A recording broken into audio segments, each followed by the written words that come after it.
Hello, everyone. Good morning. This is your very own Yoba for Christ. Happy blessed Tuesday. Hey, I have a word for somebody today. Listen to me. Whatever it is that you're struggling with right now, whatever pain, whatever baggages that life has placed on you, or the ones that you even placed on yourself unknowingly, listen to me. I will stand here and argue with you that most of those things came into existence through spoken words. I always say to people, ask yourself this question. When you go to bed, your wig off, makeup off, clothes off, and everything, and then you alone, before you know it, tears start dropping down your cheek. What is it? And you feel this pain and you like holding your heart. What is it that is cutting you at that moment? What is it that is making you to cry? Is there somebody in the room with you with a cane or with a knife that is stabbing you, that is causing that pain to that extent? Sometimes you even turn around and just cry silently until there's no strength in you. What is it that is causing that pain at that moment? There's nobody in the room with a knife.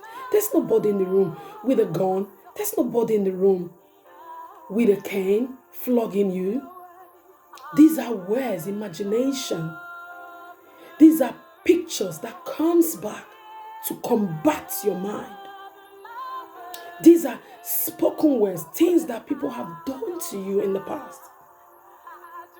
They don't necessarily have to come with any weapon. They just drop wrong words and then walk away. And maybe this thing happened like 10, 15, 5 years ago. You can still say to me now that, but I'm hurting. This thing is hurting me, it's cutting me. Why? It has long happened. Think about it. It is the power that you've given the words that have been spoken. It is the same version you keep telling yourself of that event that happened. I'm going to keep talking about it because they don't have the power to do that anymore. But it's the narrative that you keep telling yourself about what happened that comes back to come back to you at night, that make you feel miserable and powerless. And darling, listen to me. If words can do this, it means words is also what you need to hear. The right words. If wrong words did this to you, you also need the right words to counter this. But nobody is going to tell you those things that is needed for you to heal more than yourself. Because the best conversation you ever have is with yourself when nobody's there. So you need to listen to yourself, what you're telling yourself when you are alone, when you think about that thing that happened, when you think about what they did to you, when you think about maybe how you contributed and you feel guilty and ashamed and worthless, and now you're wrapped up in guilt. Think about it. Anytime you think about that thing, just watch what is coming out of your mouth. Listen to what is coming out of your mouth. Watch your response, your reaction. And then if you think, this is what is killing me, honestly, is what I keep telling myself. They've said it, that's fine. But you keep reciting this to yourself. Now you're going to need the right words, darling. And the right words can only come from the word of God. This is where I'm going. Listen to this. Psalm 2 verse 7. I shared this with the women in my church yesterday. Psalm 2:7, it said, the NOG translation, it said, I will announce Yahweh's decree. He said to me, you are my son. Today I have become your father. I will announce Yahweh's decree. I will proclaim Yahweh's decree. He said to me, today, I call you son. I'm now your father. What is it that you are saying concerning your father? It is only the word of God that have power to heal. And you must know what your father has said concerning you. You must begin to tell yourself the opposite of the things that is caught in you, the opposite of the things that comes to injure you daily. Those words, those images, you must replace those images with the word of God. This is what God said concerning me. I'm a blessed woman. I'm an intelligent woman. I'm a blessed man. I'm well able to do this. I can do it. I have been strengthened.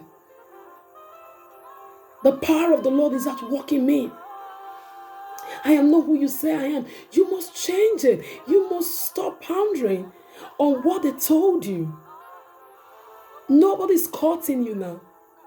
Nobody's running after you, but you find yourself just running in your mind. All of those things come rushing, and you're running aimlessly in your mind. You can't seem to calm down and make a proper plan for the next step. You can't seem to put yourself together, shake off the dust of the past, and pick up the pieces and start building again. Why? Because you keep telling yourself the same story.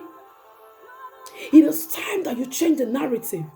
It is time that you start declaring the word of the Lord over your life, over your children, over your spouse, over your business, over your dream. It is time you start speaking the right words. Look at what Proverbs 12:18 says. It says, sharp words cut like a sword, but words of wisdom heal. They've caught you with words. But wisdom comes only from the word of God. And you must turn to the word of God in this season. You must look for people that speak rightly into your spirit, that encourage you. You must look for people with a smooth tongue. People that are able to speak words in season. You must surround yourself with these healing words. Because if you will survive this injury that you're struggling with, that causes you to cry and groan, you must start declaring the words of your Father. He is the balm of Gilead. And the things he has said concerning you are true, are good, are beautiful. When he created you, he said, you're good. You're complete in him. Don't let nobody tell you otherwise. I double dare you to arise and erase those evil spoken words, those words that have caught you for years. Erase those words and start speaking life from the word of God into the circumstance. Speaking the word of God right now where you are. Start demonstrating that you are the king's daughter. You don't let nobody fool you. Don't let nobody tell you otherwise. Don't let nobody make you feel otherwise. Don't let nobody talk you out of your spot. You are a queen, you're a king, and your father is the monarch of the universe. And if your father is the monarch of the universe, meaning he bows, you can fight this thing. Get up and start using the right words. You alone is the prophet and the prophetess over your soul. I love you. You're very, very only. You're before Christ. Bye, shalom.